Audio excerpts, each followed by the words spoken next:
नमस्कार. राधाश्रीचे बोल. Law of attraction हा विषय घेऊन मी तुमच्या पुढे आलेली आहे माझ्या या यूट्यूब चॅनलच्या माध्यमातून.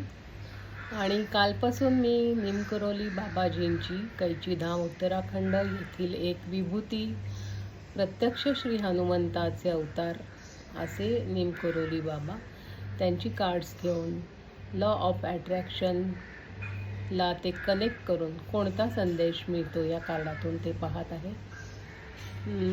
मी तुम्हाला 2 स्टेप सांगितल्या. एक म्हणजे श्वासावर लक्ष देऊन स्वतःला शांत करून मॅनिफेस्टेशन करणं. दुसरं म्हणजे स्वतःला एनर्जाइज करणं. स्वतःची 7 चक्र नीट होण्यासाठी आपल्याला थोडासा तरी व्यायाम केला पाहिजे. कारण पूर्वी माणूस निसर्गात अन्न शोधत होता, एका जागेतून दुसरीकडे जात होता, ट्रॅव्हल करत होता, प्रवास करत होता. त्यामुळे त्याचं शरीर काटक होतं, मन स्थिर राहण्यास मदत होत होती. निसर्ग तर आपसुकच आपल्याला बरं करतो. अगदी 5 मिनटं तुम्ही एखाद्या झाडाखाली गेलात, झाडाजवळ राहिलात किंवा तुमच्या घरात काही तुम्ही लावलं असेल छोट्या छोट्या कुंड्यांमध्ये, तर त्यांच्याशी कनेक्ट झालात तर आपली ऊर्जा ही पॉझिटिव्ह होते. याचा तुम्ही नक्कीच अनुभव घेतला असेल.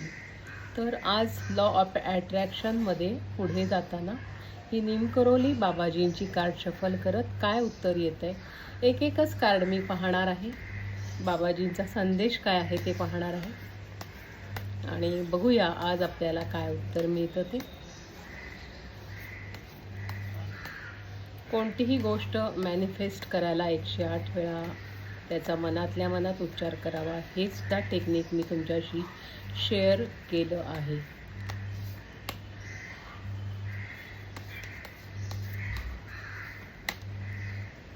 आज बघूया आपल्याला बाबाजींचा काय संदेश येतो.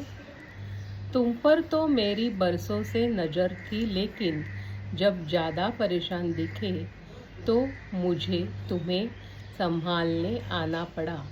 अब निश्चिंत हो जाओ, सब ठीक हो जाएगा. किती छान संदेश आहे पहा.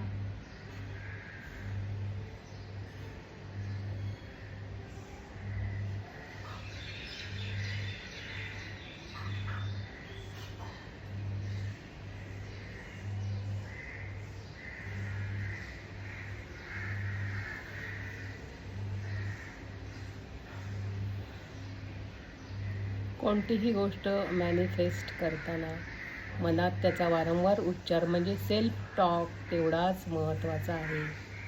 विसरू नका. वाटलं तर घड्याळ लावा, 1-1 तासाचा गजर लावा, म्हणजे इकडे तिकडे भटकणारं मन थोड्या थोड्या वेळाने का होईना पुन्हा जाग्यावर येईल. पाहत रहा राधाश्रीचे बोल हे माझं यूट्यूब चॅनेल. धन्यवाद.